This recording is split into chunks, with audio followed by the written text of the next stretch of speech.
oitavo ano, tudo bem? Hoje nós vamos falar sobre a nova ordem mundial, dar prosseguimento aí ao capítulo 3 do módulo Geografia, tá? E para falar de nova ordem mundial, a gente precisa nós vamos relembrar da relação de poder da Guerra Fria, ok? Porque ordem mundial é a relação de poder que existe entre os países. É a distribuição de poder que existe entre os países. E essa distribuição de poder, ela é temporária, tá? Por exemplo, se a gente voltar a retomar lá o contexto da Guerra Fria, a relação de poder que existia na Guerra Fria era bipolar. Era bipolar porque dois países, Estados Unidos e antiga União das Repúblicas Socialistas Soviéticas, lideravam a hegemonia pelo mundo, tá? Então, assim, era bipolar porque duas tendências ideológicas, dois blocos ideológicos separavam o mundo. De um lado, o capitalismo e de outro, o socialismo. A partir da Guerra Fria, pós-Guerra Fria, o mundo deixa de ser bipolar para ser, segundo alguns teóricos, multipolar. O que quer dizer multipolar? Multipolar porque vários países aí vão ter um crescimento econômico e vão ter uma influência maior em termos mundiais, tá? Na regionalização mundial. Então, assim, na década de 90, 1990, para eliminar aquela regionalização que existia, países capitalistas de um lado e socialistas do outro, geógrafos e pesquisadores fizeram uma outra regionalização do mundo.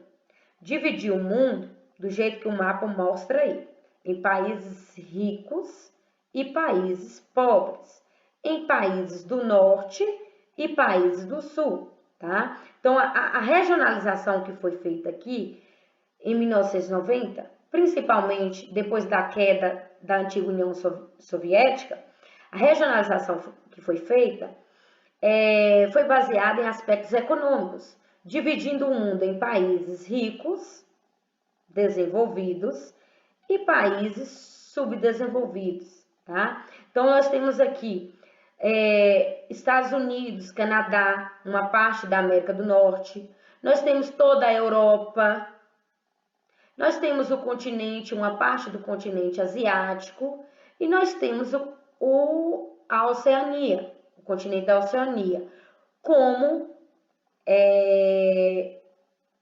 países aí, continentes dentro do bloco aí do grupo do norte, tá? E nós temos também os países subdesenvolvidos, os continentes subdesenvolvidos aqui. Nós temos a América aqui do Sul e a América Central e o México. Na verdade, toda a América Latina aqui fazendo parte dos países subdesenvolvidos. Nós temos o continente africano todinho, o Oriente Médio, né, e uma grande parte aqui, o Oriente Médio, e também uma outra parte aqui da Ásia, fazendo parte dos países subdesenvolvidos. Então, a nova regionalização que foi feita foi baseada em aspectos econômicos. Aquela ideia de países capitalistas e países socialistas, depois da Guerra Fria, deixou de existir, tá? Então, assim, a nova ordem mundial, com essa divisão, com essa nova regionalização de países do norte e países do sul, a ordem mundial, segundo alguns teóricos, passou a ser multipolar. A palavra multipolar vem de múltiplos, muitos. Então, muitos países passaram a exercer influência em relação, né, influência em termos mundiais, tá? Não só os Estados Unidos, não só a União Soviética. Agora, outros países também passaram a liderar uma influência mundial. Mas mesmo assim, com a entrada de novos países no contexto mundial e na influência mundial, muitas potências tradicionais não perderam a sua hegemonia. Por exemplo, os Estados Unidos. Os Estados Unidos passaram, ou melhor, permaneceram com uma hegemonia mundial. Hoje nós sabemos que os Estados Unidos são a principal potência mundial. Era uma potência mundial e não deixou de ser, né? Os Estados Unidos eram uma potência mundial e não deixaram de ser uma potência mundial. Por quê? Quais são as características que fazem com que os Estados Unidos permaneçam como países aí hegemônicos, né? Então, nós temos nos Estados Unidos um grande poder de influência cultural. Nós sabemos que nós podemos perceber isso nos filmes, nas músicas, nas comidas que circulam o mundo todo. Quem nunca assistiu um filme estadunidense? Quem nunca ouviu uma música internacional dos Estados Unidos, né? Quem nunca comeu um lanche aí do McDonald's, né? E a língua inglesa, praticamente o mundo todo fala o inglês. E esse inglês não é influência da Inglaterra, é influência dos Estados Unidos, tá? Os Estados Unidos também lideram o poder econômico. Lidera o poder econômico diante das multinacionais, das múltiplas ou muitas empresas espalhadas pelo mundo todo. Os Estados Unidos têm várias empresas espalhadas pelo mundo. Tem a sua base fixa nos Estados Unidos, mas tem as suas filiais em outros países, tá? A Nike, por exemplo, a Nike é uma empresa estadunidense. E a Nike, os produtos da Nike circulam o mundo todo, o Brasil, o Japão, a China, né? Os países da Europa. Então, as empresas estadunidenses estão, as multinacionais, espalhadas pelo mundo todo. O poder da moeda. O dólar é a moeda mais cotada no mundo hoje. O dólar é a moeda de peso, né? A moeda que tem mais peso no mundo todo. Então, a moeda dos Estados Unidos, que é o dólar, também é uma característica, né, que fortalece o país, a hegemonia do país frente às outras potências mundiais. E os Estados Unidos têm também um poder maior aí diante da sua força bélica. Esse investimento bélico dos Estados Unidos não é de agora. O investimento bélico dos Estados Unidos é desde lá a Primeira Guerra Mundial, a Segunda Guerra Mundial, Guerra Fria, pós-Guerra Fria até os dias atuais. Então, os Estados Unidos têm aí um crescimento bélico antigo aí desde as guerras mundiais até os dias atuais, tá? Por isso, por todas essas características aí, por todo esse grande poder dos Estados Unidos, outros teóricos vão contrapor a ideia multipolar, né? Alguns teóricos vão dizer que o mundo não é multipolar, é unipolar, considerando que os Estados Unidos aí são a potência mundial, a maior potência mundial aí em relação aos outros países, tá? Alguns teóricos pensam que o mundo é unipolar, os Estados Unidos aí sobressaindo, sendo aí a maior potência mundial, tá? Só que, para contrapor essa ideia unipolar, nós temos outros países que exercem uma influência muito grande a nível mundial, tá? Potências tradicionais. Os países da Europa, muitos países da Europa se juntaram formando um bloco econômico chamado União Europeia. União Europeia não é um país, é um bloco econômico formado por vários países da Europa. Esse bloco econômico tem como países aqui que se destacam a Alemanha e a França, como as principais potências, tá, dentro do bloco. Além da Alemanha e a França, tem também a Inglaterra.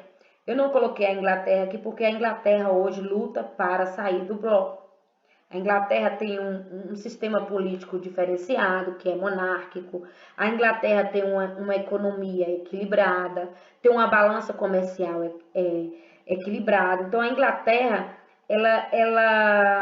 a Inglaterra é um país que se sente um país independente em todos os aspectos. Então, a Inglaterra busca aí sair da União Europeia. Ela faz parte da União Europeia, mas ela luta para sair desse bloco econômico, tá? Então, a União Europeia é um bloco econômico formado por um conjunto de países da Europa.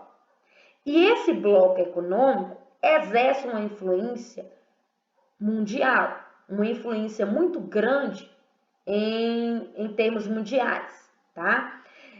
E esse bloco econômico, os países que agregam a União Europeia, que fazem parte da União Europeia, tem como moeda forte aí o euro.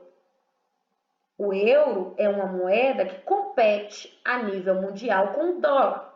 Então, a ideia de países de ordem mundial multipolar é porque, além dos Estados Unidos, existem outros países também que têm uma influência mundial, como, por exemplo, os países aí do bloco da União Europeia, porque os países da União Europeia têm uma balança comercial favorável, tem uma moeda de peso, tá? O euro, tem o PIB, Produto Interno Bruto, equilibrado, tem o IDH acima de 1 ponto, tá? O IDH, Índice de Desenvolvimento Humano, também equilibrado. Então, assim, por isso que essa visão multipolar, porque além dos Estados Unidos, existem outros países que lideram, que têm uma influência também em relação aí ao mundo, tá?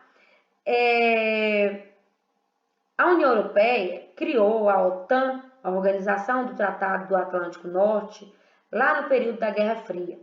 Essa organização foi criada para inibir, para tentar controlar o avanço do socialismo pelo mundo, tá? E essa organização, ela mantém a sua força militar, ela mantém a sua ideia de país capitalista, de país voltado para o comércio, país voltado para o crescimento econômico, ok? Então, essa organização busca a manutenção das relações comerciais dentro da União Europeia.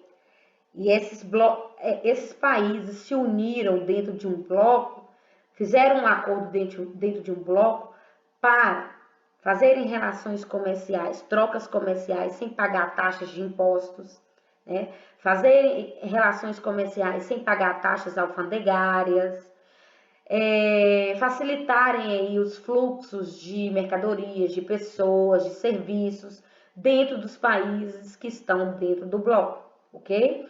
Então, o que eu quero dizer aqui é que, além dos Estados Unidos, existem outros países também que se fortificaram, que se fortaleceram no pós-Guerra Fria e que estão dentro aí dessa ordem multipolar, como, por exemplo, a Alemanha e a França dentro do bloco da União Europeia, ok? Além disso, deixa eu passar aqui. Além dos países desenvolvidos, nós temos no mundo países emergentes, potências emergentes, que são aqueles países que estão em crescimento, em desenvolvimento. Não são países ainda desenvolvidos, mas estão crescendo a sua economia e que podem, no futuro, quem sabe, né, chegarem a ser um país aí, ou países desenvolvidos, tá? Potências desenvolvidas. Como, por exemplo, aqui o primeiro exemplo é a China. A China hoje é a segunda maior economia do mundo, porque a China tem um alto crescimento econômico, a China tem uma enorme produção industrial, a China tem uma grande população e a China tem empresas competitivas. Quem nunca comprou um produto vindo da China? Todo mundo já comprou um produto ou já teve acesso a um produto vindo da China. A China hoje depois dos Estados Unidos, a China é o país que mais produz mercadoria. As mercadorias da China circulam o mundo todo. E a China conta com um mercado consumidor muito grande, porque a China tem uma grande população. E essa grande população favorece o mercado consumidor. É muita gente comprando dentro da China, dentro da própria China. E essa população também serve como mão de obra. Essa grande população serve como força de trabalho. Essa população, ela vende a sua mercadoria e, ao mesmo tempo, compra a mercadoria, tá? Então, nós temos a China aí como grande potência emergente, como grande potência aí mundial, tá? Não só os países de primeiro mundo hoje são vistos como países de potências mundiais, de influência mundial, mas alguns países emergentes em fase de crescimento também, como a China. Eu trouxe a China aqui porque a China é a segunda maior economia do mundo hoje, depois dos Estados Unidos da América, ok? E aqui é o seguinte, o Japão é um país desenvolvido, não é um país emergente, é uma potência tradicional. O Japão já foi a segunda economia do mundo. Hoje o Japão é a terceira maior economia do mundo. Perdeu o espaço aí para a China. O que o Japão tem, vamos dizer assim, de ponto negativo que fez com que a sua economia caísse em relação à China? O Japão tem um território pequeno. O Japão possui poucos recursos minerais e energéticos, tá, dentro do seu território. Se o Japão não tem recursos minerais e energéticos, não tem o ferro, não tem o carvão, não tem o petróleo, o Japão tem que comprar, importar de outros países, tá? Então, o Japão compra muitos recursos minerais e energéticos de outros países. Esses recursos minerais e energéticos são matérias-primas que vão atender a indústria japonesa, porque o Japão tem uma grande, vamos dizer assim, uma larga produção industrial, tá? Pautada em uma grande tecnologia.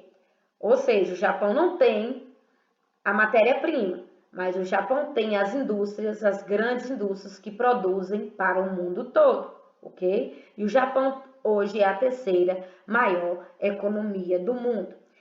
Nessa nova divisão aqui, nós temos então os Estados Unidos como antiga potência mundial, e os Estados Unidos têm a sua área de influência, que é toda a América aqui, ó, América do Norte e América do Sul. Os Estados Unidos influencia aqui toda a América, né, o continente americano. Os Estados Unidos é a grande potência mundial aqui do continente americano. E a maior área de influência dos Estados Unidos é a América. Nós temos aqui a União Europeia, os países que fazem parte da União Europeia, que é um bloco econômico, os países da Europa, sendo a maior influência aqui, ó, dentro dessa regionalização aqui. Então, aqui, a Europa, a União Europeia, exerce sua maior influência dentro da Europa e também dentro da África, do continente africano. Então, o espaço maior de influência da União Europeia aqui é a Europa, o continente europeu e também o continente africano, ok? E nós temos a área de influência do Japão. A área de influência do Japão se estende aqui, ó, entre a Ásia, o território aqui japonês, e também a Oceania.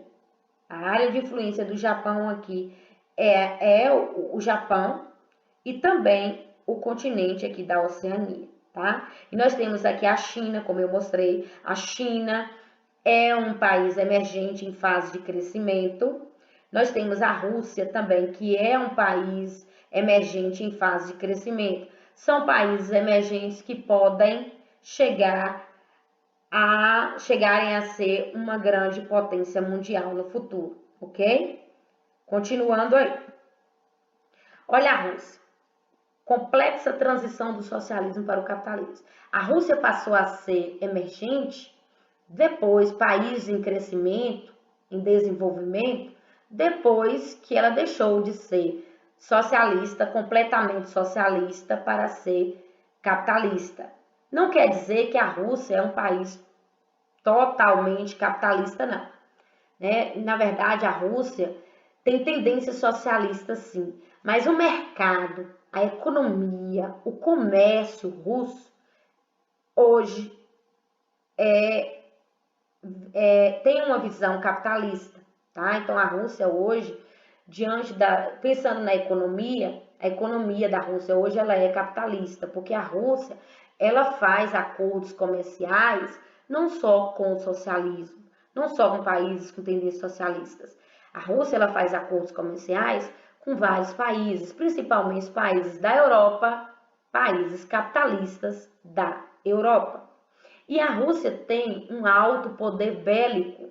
Desde a União Soviética, todo o arsenal bélico da antiga União Soviética passou para a Rússia. A Rússia passou a ser o principal país aí depois da queda da União Soviética. E o arsenal bélico, a força bélica que a antiga União Soviética tinha, passou a ser da Rússia.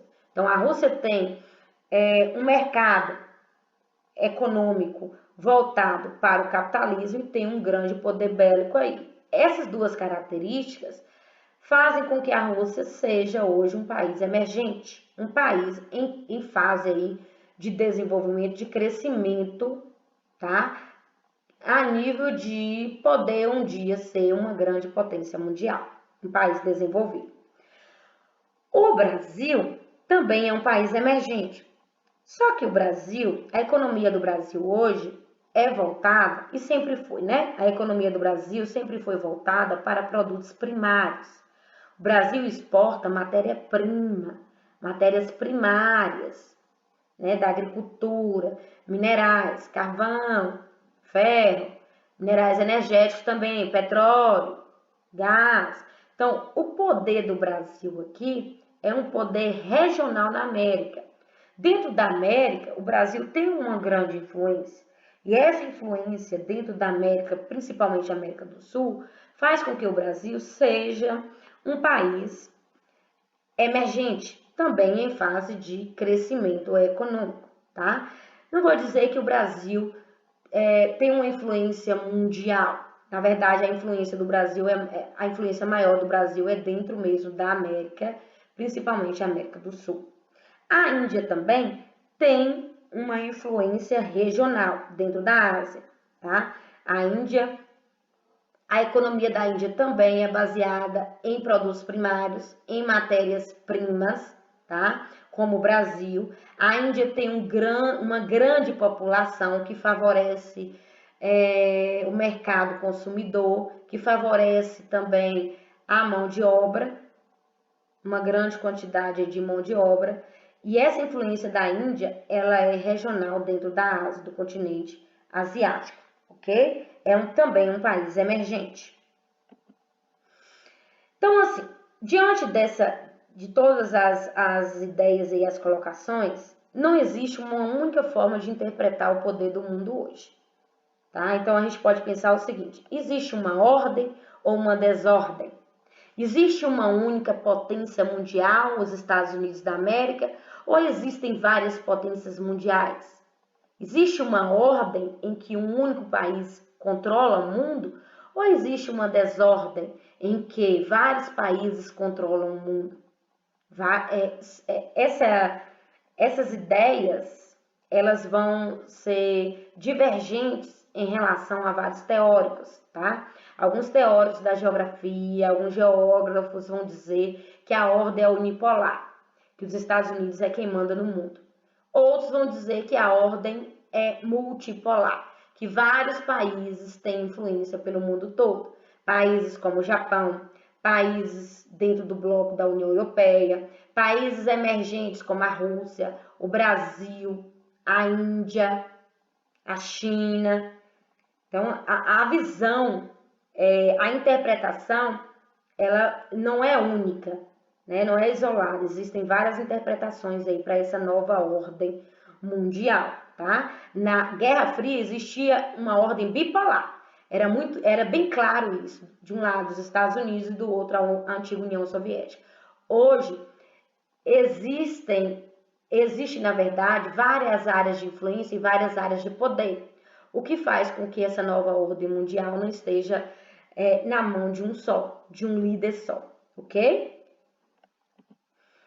Uma das características da nova ordem mundial é a globalização. A globalização surgiu com essa nova ordem mundial.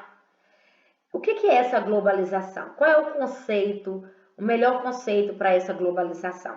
A globalização é a intensificação do fluxo de pessoas, mercadorias, informações e capitais entre os países do mundo. Depois da globalização, as trocas comerciais, as trocas de mercadorias, os fluxos, a palavra fluxos quer dizer trocas, tá? Então, assim, o vai e vem de pessoas no mundo todo hoje é bem maior. A troca de mercadoria entre os países hoje é maior. A troca de informações também, algo que acontece lá no Japão, no Brasil, a gente fica sabendo em tempo real. Então, essa troca de informação aqui, esse fluxo aqui hoje, se intensificou muito com um processo chamado globalização. A globalização funciona como uma rede, uma troca de informações, uma troca de mercadorias, né? Uma troca de pessoas e uma troca também de capitais, tá? Nessa imagem aqui, nós vamos perceber o seguinte, que existia um planeta Terra, né? Antes da globalização, existia um planeta Terra gigante, um planeta desconhecido, um planeta que não era ainda visto, vamos dizer assim, por todos, um planeta conhecido por todos. Então, com a globalização, vai haver o aniquilamento dos espaços. É como se o planeta fosse diminuindo, não em termos de extensão. O planeta não diminuiu em relação à sua extensão. O planeta diminuiu em relação à comunicação, em relação à rede de transportes e em relação à comunicação. Tá? Então, a redução do tempo de comunicação e de deslocamento de pessoas e mercadorias pelo espaço. O que aconteceu aqui foi que, mesmo com a extensão do planeta, nós temos, vamos dizer assim, uma aproximação maior em termos de comunicação via internet, né? Via aí vários meios de comunicação, e nós temos as trocas comerciais e as trocas de capitais, as trocas de mercadorias e as trocas de pessoas, hoje, estreitada, vamos dizer assim, as trocas diante dos novos meios de transporte, Não é que o mundo diminuiu, não. O que favoreceu aqui o aniquilamento dos espaços foram os meios de comunicação e os meios de transporte, tá bom? Continuando. Aumento nos fluxos de pessoas e informações. Observe que em 1960, olha o que esse mapa mostra, ó, o fluxo de pessoas e informações era, em 1960, desse jeito aqui, né? Desse formato aqui. Em 2000, observe que as redes aqui, os fluxos aumentaram, ó. As linhas aqui, ó, os intercâmbios aqui aumentaram. Os fluxos de pessoas e também de informações pelo mundo todo. Isso é chamado de globalização, o mundo da globalização. Quais são os efeitos negativos da globalização? Com a globalização, intensificou-se a criminalidade, o contrabando. O que é contrabando? É a prática de exportação e importação de mercadorias, tá? A exportação e importação de mercadorias de forma ilegal, de um lugar para o outro. Por exemplo, nós sabemos que tem mercadorias do Paraguai que entram no Brasil de forma ilegal, tá? Burlando as leis aí fiscais. Então, aumentou aí o contrabando com a globalização. Aumentou também o narcotráfico, o tráfico de drogas. Hoje a droga, ela circula com mais intensidade pelo mundo. Aumentou também o terrorismo. O terrorismo, as tendências terroristas criam uma situação de medo pelo mundo, principalmente pela internet. Aumentou também, intensificou também as agressões feitas pela internet, tá? Os bullying que acontecem pela internet. Os fake news, que são as ideias, as imagens que são propagadas de forma errônea ou muitas vezes de forma negativa. Os fake news, as ideias que são criadas como verdades, né? Que circulam pelo mundo como verdades, que são verdades mentirosas. Aumentou também o desemprego estrutural. Por que o desemprego estrutural? Com a tecnologia, muitos empregos deixaram de existir. Então, esse desemprego estrutural aí é a mão de obra humana sendo substituída pelas novas tecnologias. Aumentou também as pandemias. Com a globalização, os vírus, as doenças e as pandemias circulam também o mundo todo, como o Covid-19, né? Surgiu na China e se espalhou, se propagou pelo mundo todo. Aumentou, disseminou doenças. Com a globalização, as doenças se espalharam.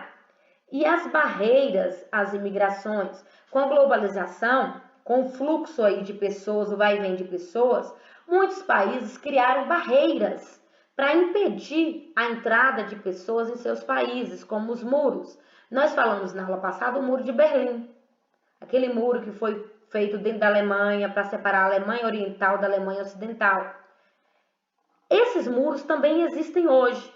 Países que criam muros para impedir, né, a entrada de imigrantes, por exemplo, a entrada dos mexicanos nos Estados Unidos, é um exemplo, né, uma barreira aí fronteiriça que existe no mundo hoje. Então, esses muros foram criados para impedir a imigração, a entrada de pessoas de um país para o outro, tá? Aqui nós temos, por exemplo, ó, nessa imagem, aviões no ar rastreados em dezembro de 2019. Observe que, por onde passam os aviões aqui, a maior intensidade aqui de aviões é também os casos confirmados do Covid em março de 2020. Então, a relação é que nos espaços onde houve essa intensificação aqui, o rastreio de aviões, foram os espaços também da propagação das doenças. Então, o fluxo de pessoas, tá? O fluxo de pessoas aqui impulsionou também o fluxo aqui do vírus, da doença, da pandemia em 2020, ok? Quais são os efeitos positivos da globalização? Com a globalização, nós temos um aumento da produção industrial, nós temos uma industrialização em grande escala, circulando pelo mundo todo. Maior disponibilidade de informação, a informação ela circula o mundo todo. Uma informação, né, um acontecimento aí, um vulcão que entrou em erupção no Japão, a gente fica sabendo em tempo real no Brasil. A disseminação de novas tecnologias, as tecnologias, elas também circulam o mundo todo. O iPhone não é um produto brasileiro, ele veio de fora para o Brasil. A voz a grupos minoritários nas redes sociais, grupos que não tinham, né, voz, grupos que não tinham espaço. Hoje esses grupos, como por exemplo os índios, né, o grupo indígena, hoje esses grupos, eles falam nas redes sociais, eles também têm acesso às redes sociais, e eles podem expor suas ideias nas redes sociais, tá? Então, assim, a globalização teve também os seus efeitos positivos aí no mundo todo, ok? E nós terminamos a nossa aula aqui. Fique em casa, um abraço e até a próxima aula.